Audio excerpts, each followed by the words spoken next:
Hi, James Gill with Gill Nursery. So we're going to talk a little bit about palm trees. They've suffered quite a bit in this freeze. This is a dwarf lady palm, also known as rapis palm.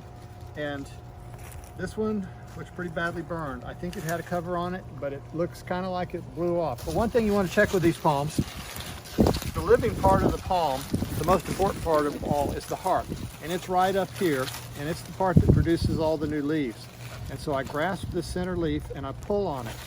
Oh, that's good, because it's still firm.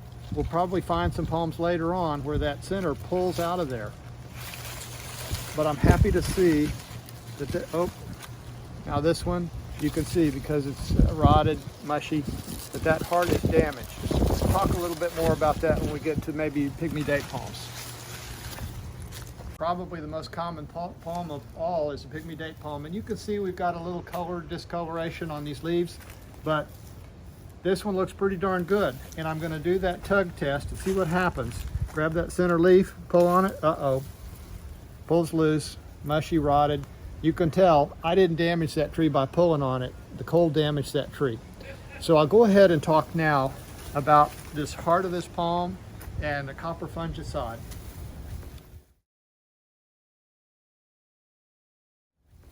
What we'll do is we'll pour a solution of copper fungicide right down here in the center where that rot is occurring. You see that rotted stem? And right down there into the heart of this palm, we're going to pour that copper, and that will do everything that we can do to suppress fungal growth that eats up the rest of that heart and prevents it from producing any new leaves. Okay, this pygmy date palm, I'm thinking this is toast. That center is rotted and it's starting to even stick inside there. But let me tell you, your last ditch effort. This is really radical surgery, but it may be a way to occasionally save a palm. When you have all that rot occur down inside there and then it dries up, it forms a plug. Now we're talking several weeks out from this freeze. And that plug may prevent any live tissue, if there is anything left inside here, from growing out. You can actually take a saw. If you're at this advanced stage of destruction, you can take a saw and cut straight across here. And then look in the cross section and see if you see some healthy white tissue. If it's all still just discolored, brown, hardened, then go down another couple of inches and cut again. And you can cut into that heart. Maybe you'll find some heart somewhere down there that is still not green, but white. It's embryonic leaves, not quite formed yet, but you can kind of tell they're leaves wanting to come out.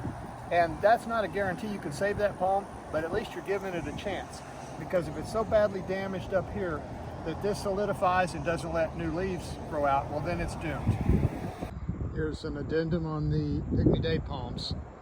So the dead leaves have been pruned off, but I'm going to try to take a look at those hearts and see what we've got inside. Okay, first cut inside, mush.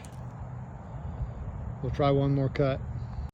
Looking down in that heart, it's just mush.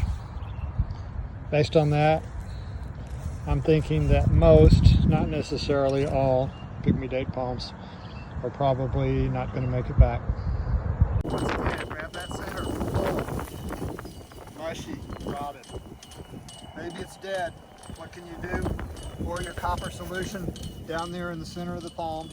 Hope to stop the rot from going through the whole part of the palm. If you don't see anything coming out in, say, a month and a half, then you may try that method of cutting through and seeing if you can still locate any live part down in there to regrow. Last several years there have been some varieties of palms that I kind of don't think should be planted here, but they are, and people have enjoyed them up to this point. I'm talking about foxtails and Cuban royals, and they have really taken it hard. And you can see not only does this foliage look bad, well, I can't pull it because I'm not tall enough, but if you see this trunk, it's lost all of its integrity. You'll probably be seeing these lying over like this very soon. And when that's the case, you know you can write it off, tap out, there's no hope. Okay, so we've talked about some of the things that you can control, and there's things that you can't control. Mainly it's going to be a matter of just waiting to see what happens, what your palm pulls through. But don't give up on palms.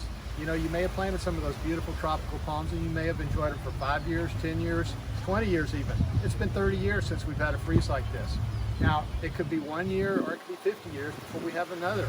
So it's up to you to decide. Do you want a good hardy palm that you know is going to make it through any kind of freeze we have? Or do you want to go exotic and just take your chances? But what the heck? That's what life is for. Take chances, have fun.